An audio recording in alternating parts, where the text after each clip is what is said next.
Good morning. My name is Joseph James, Chairman of the Yurok Tribe. Before we get started with our press conference here,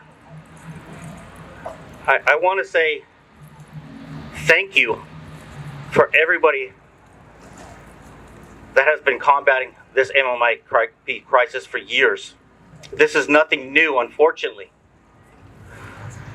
I want to give thanks to everybody on the ground that's been in the trenches.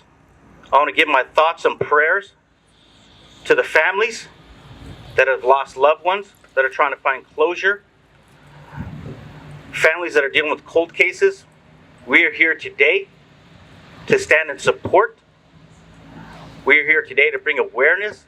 Most importantly here, today is a day of action for all of us throughout California, all of us throughout the United States.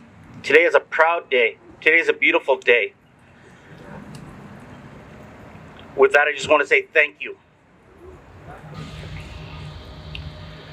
As I mentioned, the day of action, we've got three things that we are working on here today regarding bringing awareness. Regarding the action includes the support of AB 273, which was introduced and authored by our friend, by our brother, Mr. Assemblymember James Ramos.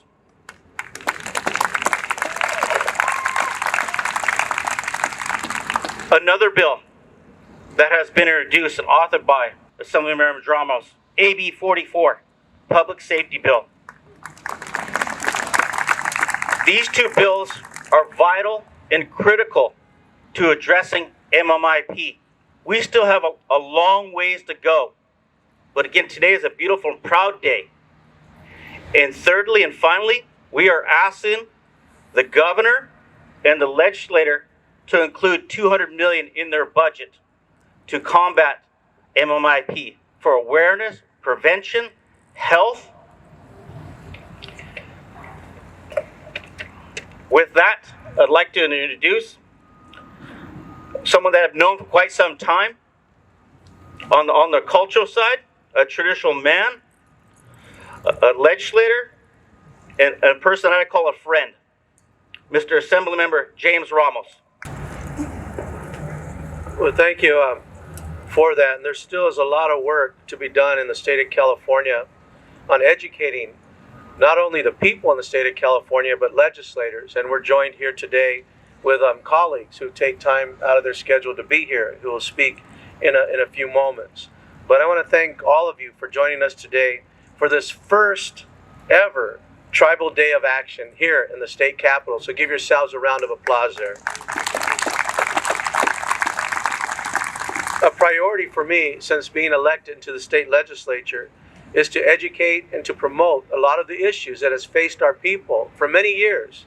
A lot of times growing up on the Seminole Indian Reservation, we know that MMIW has always been an issue in Indian country. It's now that it's gaining the momentum and gaining allies to be able to bring forward pieces of legislation here in the state capitol. While I may be currently the only California Native American elected in the state legislature, I know that there's others out there that will be running for office in the state of California to ensure that our people have a voice here in the state capitol.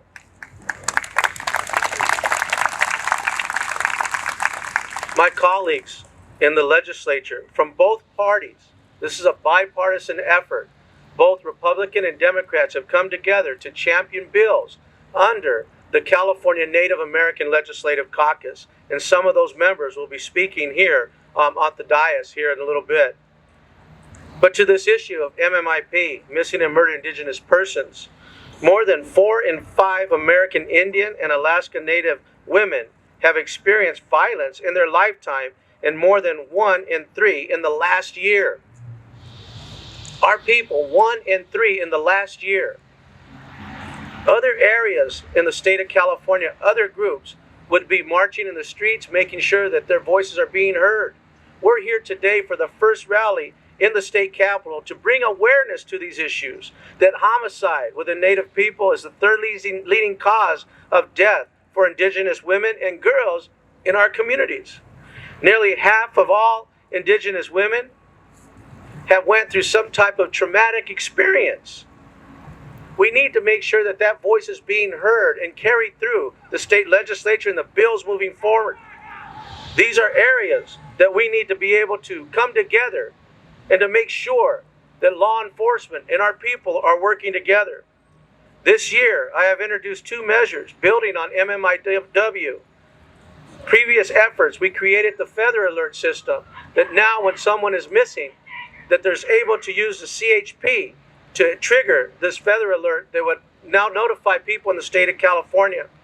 This year, AB 44 takes it to the next level of looking and working with local law enforcement and tribal communities and making sure that CLETS is actually being able to be shared with data, knowing who's coming on Indian reservations and where those serious offenders are at in our communities. It's time that tribal communities, tribal governments work with local law enforcement, and local law enforcement work with us to get that information forward to our tribal councils to ensure that people are safe in the state of California, including tribal members. 13 states and federal governments already grant tribal law enforcement officers authority to enforce state or federal law if the officers meet the respective government qualifications. California does not have any opportunity at that point. AB 44 would close that gap to ensure that that information is moving forward, keeping our people safe in the state of California. Another bill that we're dealing with is the second measure is AB 273, and this deals with foster care.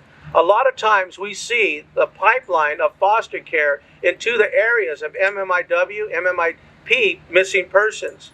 Foster care is an area that we've been targeting with pieces of legislation that we've moved forward.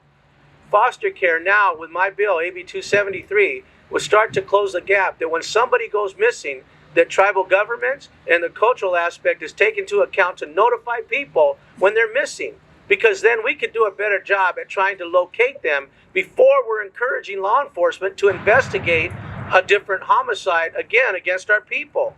Where since we started moving forward here in the state legislature, California was number 7th on the list of unsolved homicide cases towards Native American people. Today, California is number 5 on the list. It's growing up while these pieces of legislation are moving forward. That's why it's so important for us to be able to be here today and to get out and talk to your legislators and to have a lobbying day and a day that brings that voice of our people forward. And to my colleagues that are here with us. And soon you'll hear from the speaker designee. So the future of the legislature is engaged and in tune with what we're talking about here today. And you'll hear from our speaker designee, Robert Rivas, in a few minutes. But this is a day to let our voices be heard.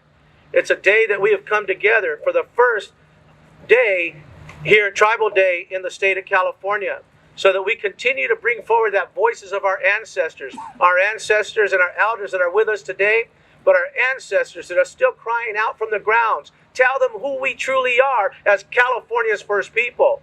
That's the message moving forward. Thank you for allowing me to speak.